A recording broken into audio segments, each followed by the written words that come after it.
going on, guys? This is DropThisBox, and I hope all of you guys out there are having a fantastic day today. And today marks the 6th movie that we are going to be covering within the Chucky franchise.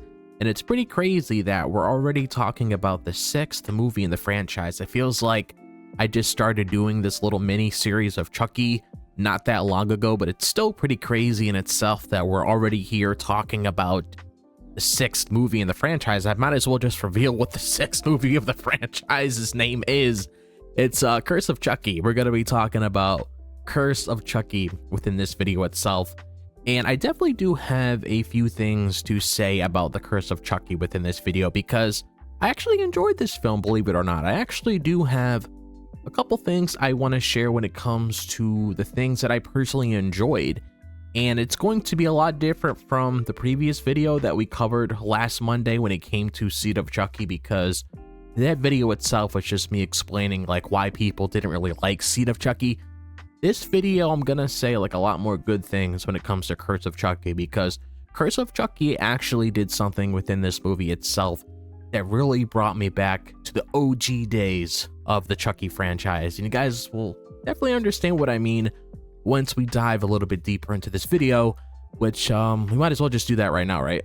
So the Curse of Chucky marked a deliberate shift back to the darker, scarier tone of the original films, because after several sequels that leaned heavily into humor and camp, this movie reintroduced the eerie atmosphere that made Chucky a terrifying slasher in the first place.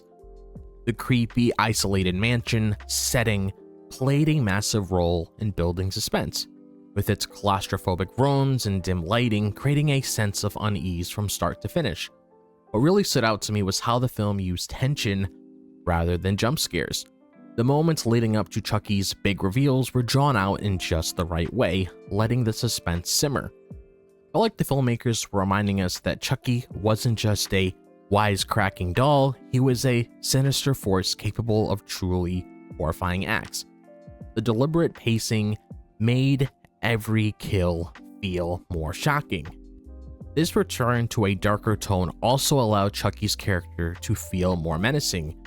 His quiet moments where he just sat still or moved slightly were unsettling because they played with our expectations. It reminded me of the original Child's Play, where the question of, is this doll alive, added to the horror. The restraint in how Chucky was shown early on made his eventual reveal that much more terrifying. By reintroducing that dark feeling, the movie paid homage to its roots while also updating the scares for a modern audience. It wasn't just about gore, it was about making us feel uneasy, which is exactly what a great horror movie should do.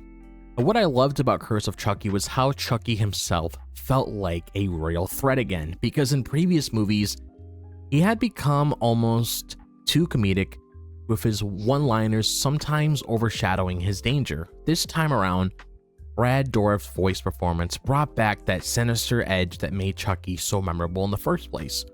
The design of Chucky also played a big role in making him scarier. He looks like a pristine good guy doll, which makes his eventual transformation into his scarred, menacing self even more shocking. The film uses his innocent appearance to lull us into a false sense of security before revealing the monster underneath. That moment when his true face is revealed is genuinely chilling. It's like he sheds his disguise to remind us of the evil lurking beneath. His actions in this movie were brutal and calculated, which made him even more frightening. Unlike some of the earlier sequels where his kills were played for laughs, the deaths in Curse of Chucky felt cruel and personal. You could tell Chucky was taking his time, savoring every moment of terror he caused. This made him feel like a real villain again, someone to genuinely fear. What's even more interesting is how Chucky used manipulation to his advantage. He didn't just rely on physical violence, he toyed with the characters psychologically, exploiting their weaknesses, and this blend of mental and physical torment made him one of the most intimidating versions of Chucky we've seen in a long time. And Nica's character brought a fresh perspective to the series and added emotional depth to the story. Played brilliantly by Fiona, Nica becomes the central figure in Chucky's new wave of terror. Her vulnerability could have made her an easy target, but instead she proved to be one of the strongest protagonists in the franchise that we've seen for a while. What made Nica stand out was her resilience. Despite her disability, she was resourceful and determined to protect herself and her family. Her sharp mind and courage made her a formidable opponent for Chucky, which added an engaging dynamic to their confrontation. Watching her fight back reminded me of the best final girls in horror, characters who refuse to be victims despite overwhelming odds. Nica's relationship with her family also brought a lot of emotional weight to the movie. The tension between her and her sister Barb, as well as her grief over her mother's death, made her struggles feel real. These personal stakes added depth to the horror because we cared about what happened to her.